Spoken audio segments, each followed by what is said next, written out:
people and not the power of money must be sovereign. The preceding administration saw this looming danger as well. Indeed, it made no provision in the 2023 appropriation for subsidy after June this year. Removal of this once helpful device that had transformed into a millstone around the country's neck had become inevitable.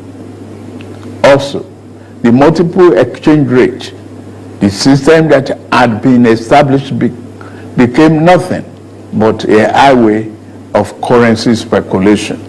It diverted money that should have been used to create jobs, build factories, and businesses for millions of people.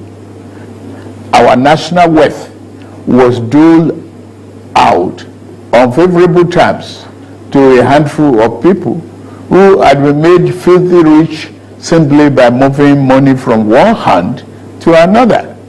This too was extremely unfair and is not acceptable. It also compounded the threat that the illicit and mass accumulation of money posed to the future of our democratic system and its economy. I had promised to reform the economy for the long-term good by fighting major imbalances that has plagued our economy. Ending the subsidy and the preferential exchange rate system were key to this fight. This fight is to define the fate and future of our nation. Much is imbalanced. Thus, the effect in our economy immensely profited a tiny elite, the elite of the elite, you might call them. As we move to fight the flaws in the economy, the people who grow rich from them predictably will fight back through every means necessary. But we are ready. Our economy is going through a tough patch, and you are being hurt by it, I know. The cost of fuel has gone up. Food and other prices have followed it. Households and businesses are struggling. Things seem anxious and uncertain. I understand the hardship you face.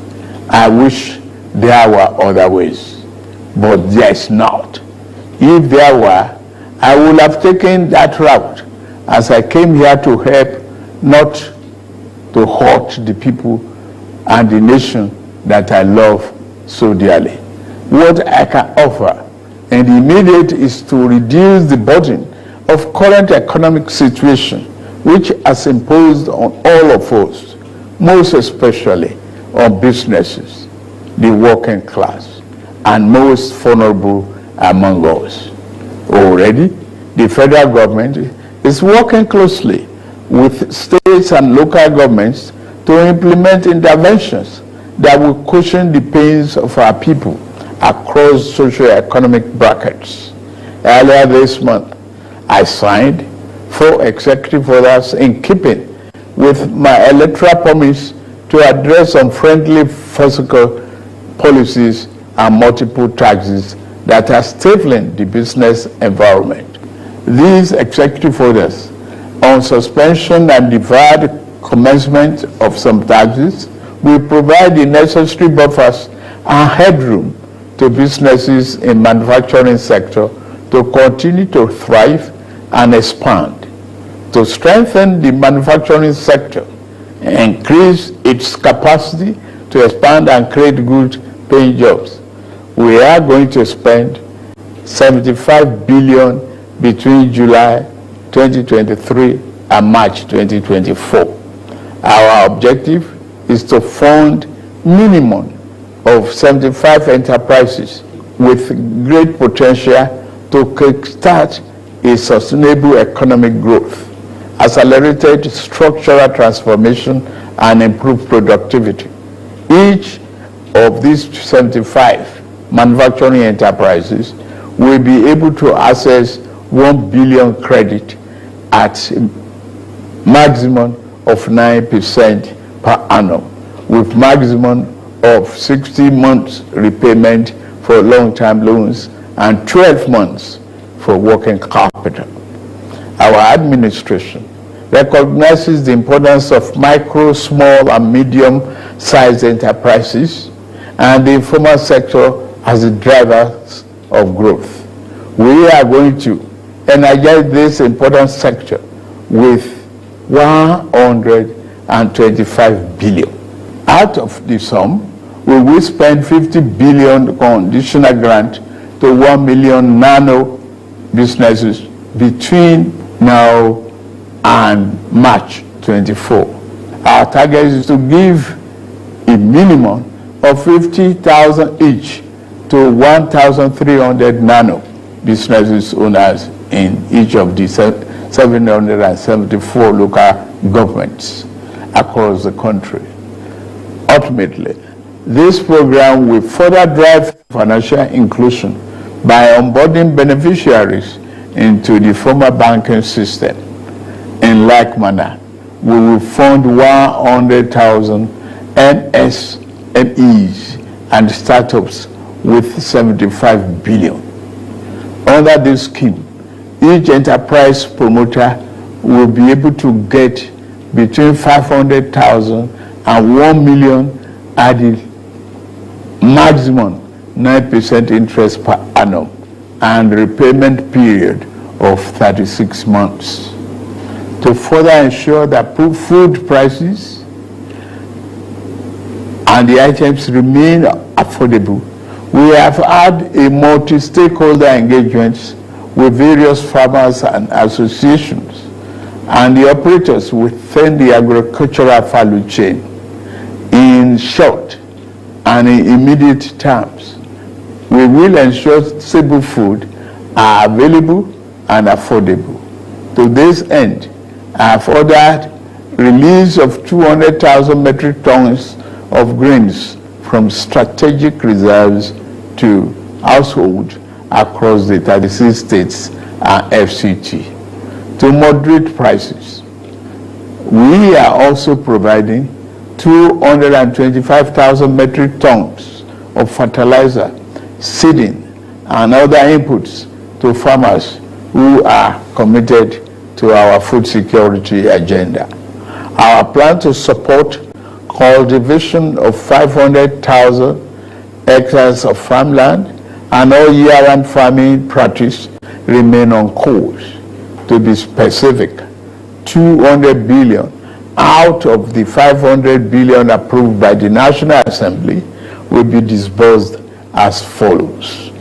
Our administration will invest 50 billion each to cultivate 150,000 hectares of rice and maize.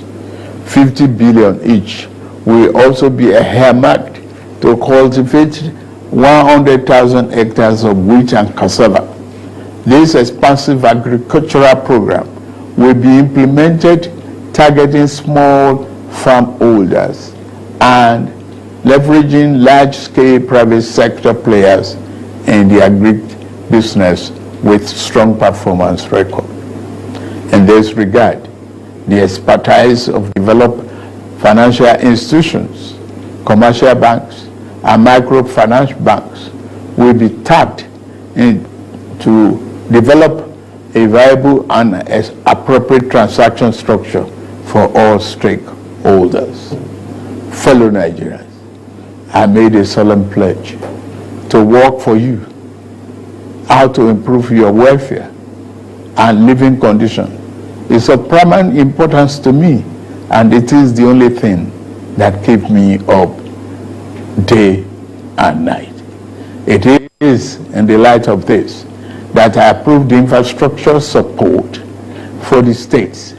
This new infrastructure fund will enable states to intervene, to invest and reinvest in critical areas and bring relief to many of the pain points, as well as revamp our decaying healthcare and educational infrastructure.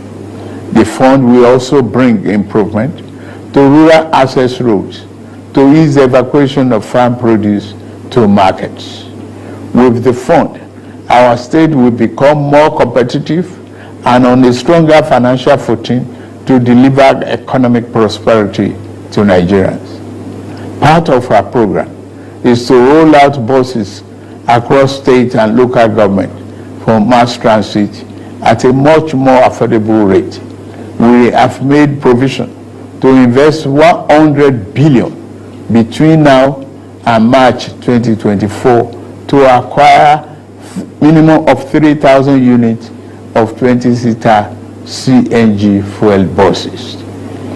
These buses will be shared to major transportation companies in the state using the intensity of travel per capita.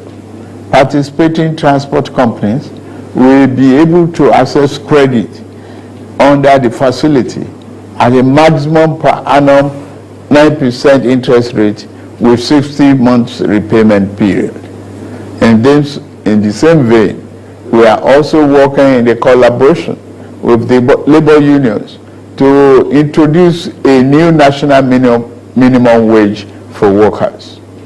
I want to tell you, our workers, that this, your salary review is coming.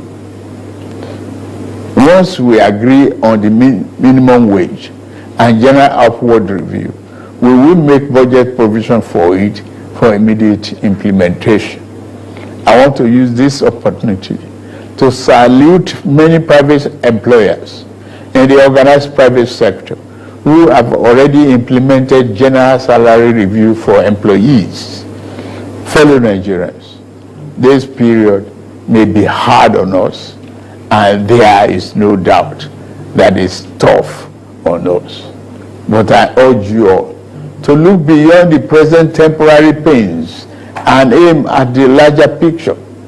All our good and helpful plans are in the works. More importantly, I know that they will work.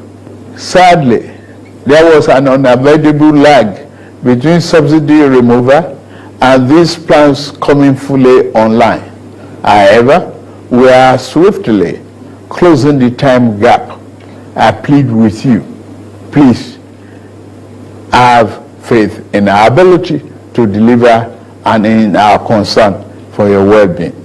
We will get out of this turbulence, and due to the measures we have taken, Nigeria will be better equipped and able to take advantage of the future that awaits her. And in a little over 2 months, we have saved over 1 trillion naira that would have been squandered on the unproductive fuel subsidy, which only benefited smugglers and fraudsters. That money will now be used more directly and more beneficially for you and your families. For example, we shall fulfill our promise to make education more affordable to all and provide loans to higher education students who may need them. No Nigerian student will have to abandon higher education because of lack of money. Our commitment is to promote the greatest good for the greatest number of our people. On principle, we shall never falter. We are also monitoring the effect of exchange rate and inflation on gasoline prices. If and when necessary, we will intervene. I assure you, my fellow countrymen and women, that we are exiting the darkness to enter a new and glorious dawn. Now, I must get back to work in order to make this vision come true. Thank you all for listening, and may God bless Federal Republic of Nigeria.